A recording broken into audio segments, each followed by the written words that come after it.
guys is by far the most complex stop of this walk. I want to give you guys background information to better understand what is this mountain right here.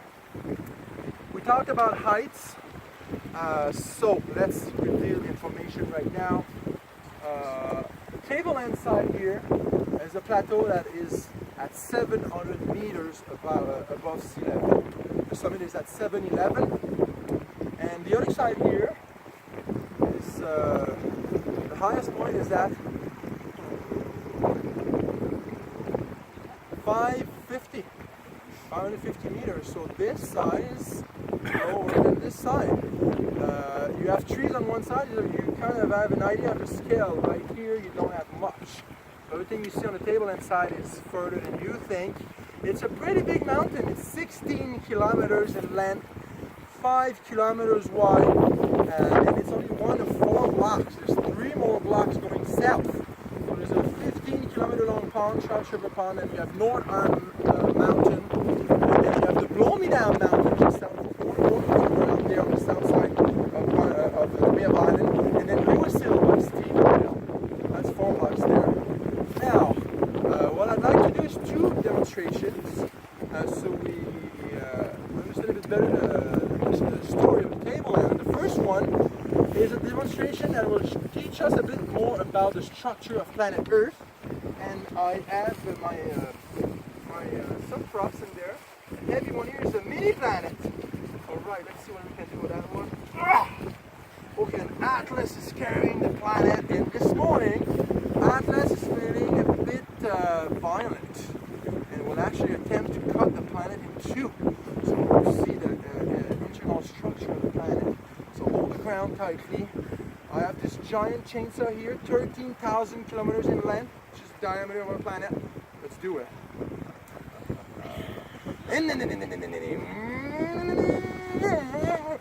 Oh god, got stuck. Okay, no, let's do it. Okay, so this is what we would see. We've never been there. We never go there, but this is what we believe we have. 3 main parts. You see the kind of reddish part in the middle, then a bit of a yellowish part, and then that black line that goes around the surface. So, in the center of the planet, it's extremely dense, extremely hot. It's mostly iron and nickel. That little section is about 6,000 kilometers in diameter, and it's a place called. I always welcome classroom participation. So, the core, that's where the magnetic field comes from. Super dense, super hot, so hot and dense, we believe we have a solid inner core surrounded by a liquid outer core. Now, pretty much the remaining section of the planet is what you see in yellowish. And that's a section that is not solid, it's not liquid, it's in between. It's semi-solid, it's pretty much like toffee. So it's kind of solid, but it does move. And look at the little arrows. Pretty important mechanism there. Like a conveyor belt that actually puts in action the 3rd and very thin layer, that little black line on top. These arrows there symbolize convection cells or convection current. So close to the core, it's hot, and then it goes up, and then it comes back down. So it is moving under our feet. Very similar movement that is happening in the current in the ocean or even in the atmosphere. The same thing happens below our feet. And it puts in action this thin layer that is the layer on which we walk every day. Almost every day today. And the last layer, which is that black line, is called the. Did we name the second layer? It started with the mantle, short for that. My mistake. So this is the mantle of the Earth, that's the core, and then the last section is the crust. Now you see we have land masses or continents and we have oceans. So we do have continental crust and oceanic crust. And what they have in common is that they are both floating on the mantle, literally floating. What's different between them is their thickness and their density. So continental crust is not as dense, so it floats a bit higher, but it's actually thicker. It's about 35 kilometers in thickness on average, up to 70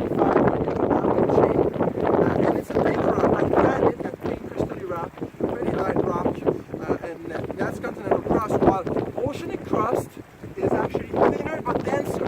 So you go from 35 to about 7 kilometers in thickness, 5 to 10. It's a darker, denser rock. Oceanic crust is very young because being recycling as continents move. Oceanic and continental crust is older because it bangs in each other. And actually these convection cells, that's what they do. They put in action the crust. And I'd say most of us have heard about the plate tectonic theory or continental drift theory, which tells us that the crust of our planet is split up in 15, 20 pieces of a puzzle, and these puzzle pieces are moving. Sometimes they bang into each other, and you have the formation of a mountain chain, like India. Other places you have subduction, so plates melt back down into the Earth's mantle, like the Pacific Ocean, which is surrounded by the circle of fire, where there's a lot of volcanism on the Pacific because that heavy oceanic plate is just sinking down. Other places, San Andreas Fault in California, it's transform fault, so it's side by side, earthquake. So we live on a very dynamic planet. And that theory of plate tectonic, I thought, we've known that for 1700s, 1800s. No, it's a very recent theory. It's the 1960s. And it's actually Canadian and Newfoundland geologists that had enough evidence in the landscape to put it together using the rocks of Rosemont National Park. Mostly the rocks of the tablelands in the Charles River area just south of that mountain. So we are stepping in a very important page of modern science.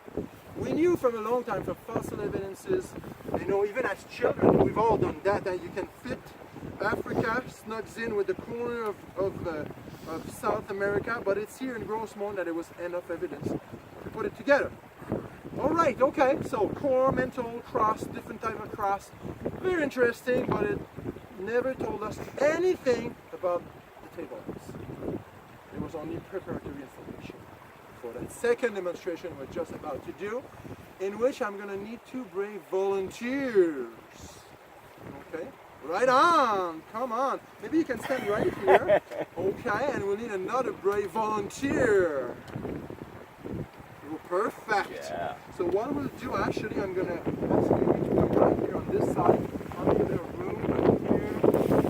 Okay, yep.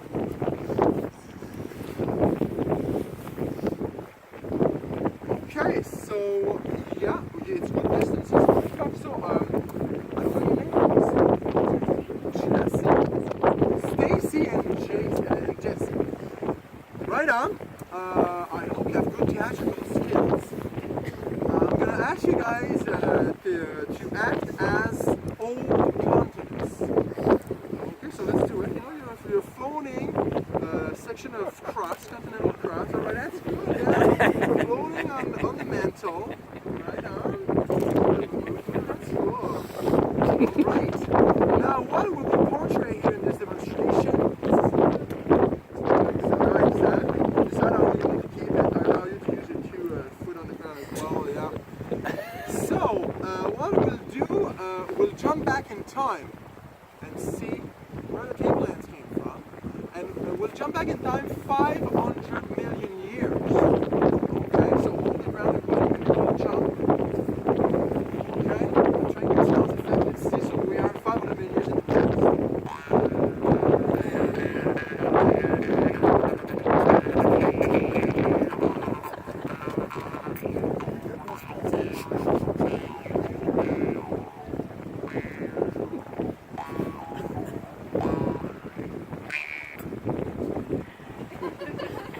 Okay, so now planet Earth looks very different. It's mostly covered with water.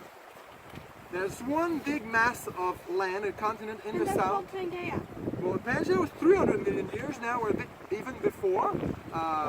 So it's gonna happen soon. We'll make it happen. Don't worry. So we have Gondwana in the south, and then there's all North America around the equator.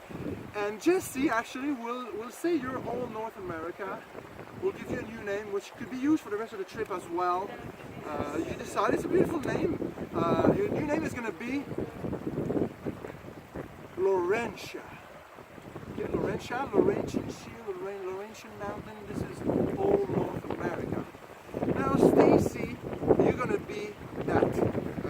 big continent that is a mix actually of Africa and Europe. So you'll be Gondwana. Okay? Now, Laurentia, Gondwana, 500 million years ago, are separated by an old ocean. That's the old Atlantic Ocean. We named it the Iapetus, I-A-P-E-T-U-S. And now that we know so much about the structure of planet Earth, let me use a few rocks right here. Okay. To symbolize what's happening under the Iapetus Ocean.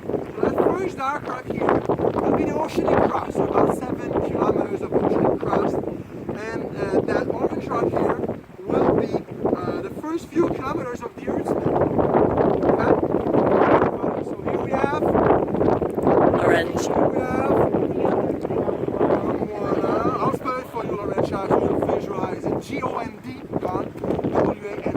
Okay? And we are how far back in time, we said? I'll come back to the minute and billions later on. Okay, so I'll need your left hand, Laurentia. I'll need your right hand. Okay, the two continents are separated by the old ocean, but they are attracted by each other, so they're slowly moving to each other, floating on the Earth's surface. The ocean is shrinking. Oh! Good action. So what's happening with the oceanic crust, which is heavy in the mantle, most of it subducts, so it melts back, it goes back into the Earth's mantle. But what's happening here is pretty important. Some sort of a geological anomaly or geological miracle where slabs of the oceanic crust, including upper layers of the Earth's mantle, are thrust up in that process. So you guys are colliding, it's good. And Laurentia, you're going to start subducting, but some section are thrust up and actually subducting is a mechanism. Oh, yeah, okay. Right on, okay. Now it's time to fast forward, okay? It took about 250 million years. We didn't have that time this morning. Now that's the status. That's Pangaea.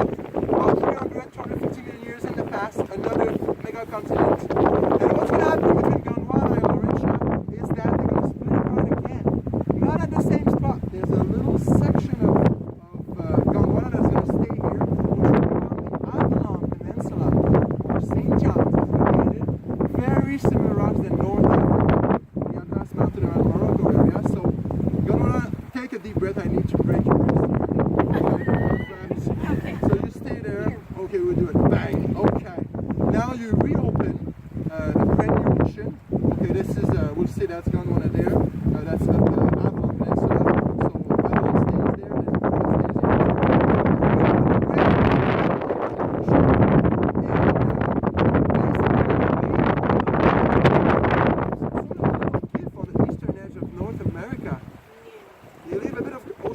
And also mantle rock, and actually this is what we can see right here in this valley. What you see on your right, it's a bit of a whitish grayish cliff here, is mostly gabbro, typical ocean crust rock.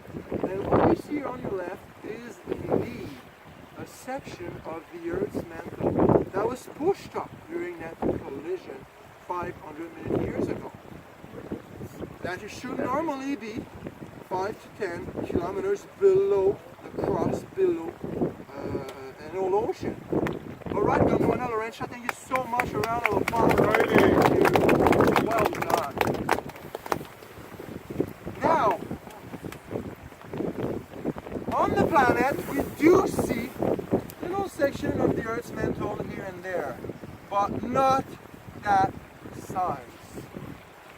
Such a big exposure of the Earth's mantle is extremely rare on the planet. There's only a handful of places.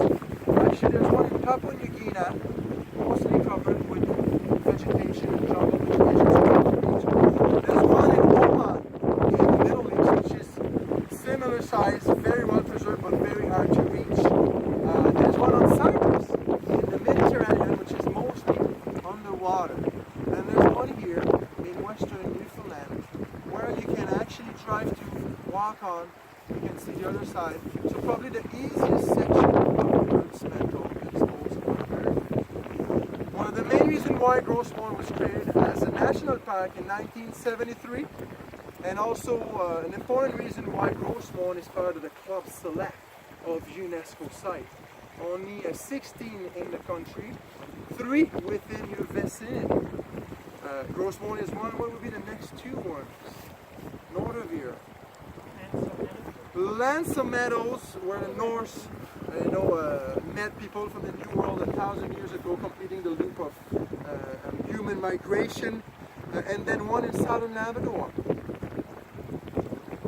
First industrial centers in the New World in the 1550s, Basque whalers processing blubber, barreling it and shipping it back for big money to Europe, to light Europe in the 1500s. So you're in a hot spot of important stories, very different stories. Grossmont is a UNESCO site for two main criteria. First one is its geological stories and what it tells on the dynamics of planet Earth, which includes tablelands, but all sections of the park. And second criteria, pretty important, almost subjective, which is the outstanding natural beauty. And you've seen it, beauty is everywhere. Newfoundland is so pretty. Everywhere, see, it's same Mother Nature, you got a touch of magic everywhere. And around this area, even more so, you have a, Orange Mountain, a Pink Mountain with Rosemont, you have mountains split in two with Western Road, you have freshwater, saltwater, rivers, beach, sandy beach, pebble beach. The top of the hills you see above the tree line is the Alpine Arctic. So Grossmont is a mini planet.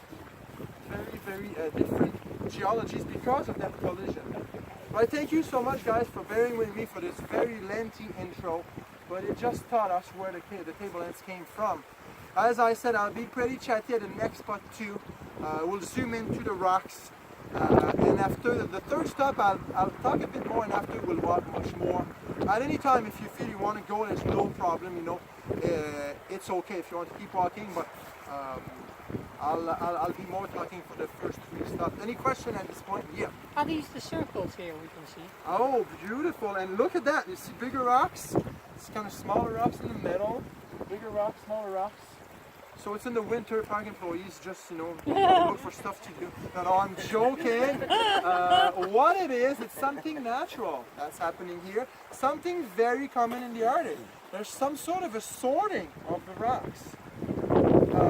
It's called cryoturbation, pattern ground, polygon-shaped ground, and is the thawing and freezing, mostly in spring and fall. And what's happening? Bigger rocks sink kind of on the side, smaller material is collected to the side. It's usually perfect polygons, but because there's a bit of a slope, it goes this way. And a lot of the Arctic of our country has a similar feature, very different rocks, but very similar feature. And for plants, it's good. The bigger rocks are usually more stable. It becomes a bit of a ground for plants to settle. Usually at the fourth stop, we leave the trail and we go explore a bit of the flora there. But that's what's happening. Okay, so what we'll do now, go back on the trail, not very far, maybe 100 meters, and there's a strange kind of boulder, kind of a dark green color. That's where we'll stop.